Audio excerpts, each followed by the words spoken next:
नमस्ते दोस्त, आप लोग का स्वागत करती हूँ अपने यूट्यूब चैनल पर। आप लोग के सामने एक सोहर गीत सुनाने जा रही हूँ। अगर अच्छा लगे तो हमारे वीडियो को लाइक सब्सक्राइब शेयर जरूर करिएगा। कमेंट में जरूर बताइएगा कि हमारा गीत कैसा लगा। लाल पियर गुण गुणावानंदोई राजा लावेला हो। लाल पियर गुण गुणावानंदोई राजा लावेला हो। ससुर दुआरे पर बांधे हथिया घोड़ावा नंदोई राजा मांगेला हो।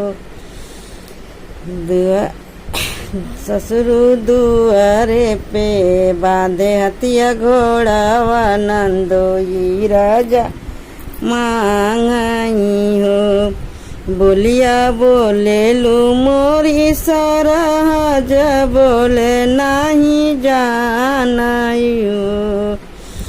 बोलिया बोले लू मोरी सरहज बोले नहीं जाने लू। सरहज तुहरे पे जियर ललचाए तू आई लेके जाई भी हो। सरहज तुहरे पे जियर ललचाए तू आई लेके जाई भी हो। लाल पियर गुण गुणावानंदोई राजा लावेला हो। लाल पियर गुण गुणावानंदोई राजा लावेला हो। भसुरु दुआरा पे बांधे हथिया घोड़ावा नंदोई राजा मांगइयो। दुआरा भसुरु दुआरा पे बांधे हथिया घोड़ावा नंदोई राजा मांगइयो। बोलिया त बोलू मोरी सरहज बोले नहीं जाने लू।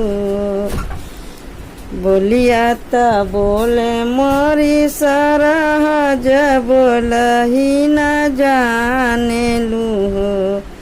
सरहज दुआरे पर सरहज तुहरे पर जिया ललचाए तुहाई लेके जाई बियो।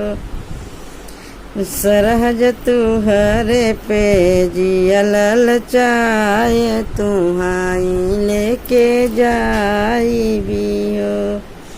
लाल पियर गुण गुणावानंदोई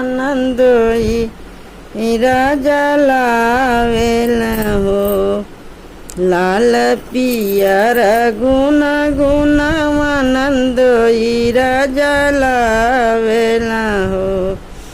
देवरु दुआरे पे बाने हथिया घोड़ावा नंदोई राजा मांगेला हो। देवरु दुआरे पे बाने हथिया घोड़ावा नंदोई राजा मांगई हो।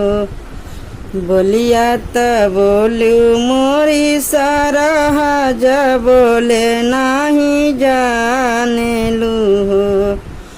बोलिया त बोलू मोरी सरहज बोलही नहीं जाने लू हो। सरहज तुहरे पे जियर ललचाई तुहाई लेके जाई भी हो। सरहज तुहरे पे जियर ललचाई तुहाई लेके जाई भी हो।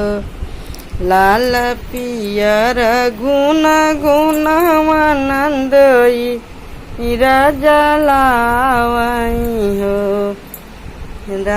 लाल पियर गुण गुणावानंदोई राजा लावेला हो।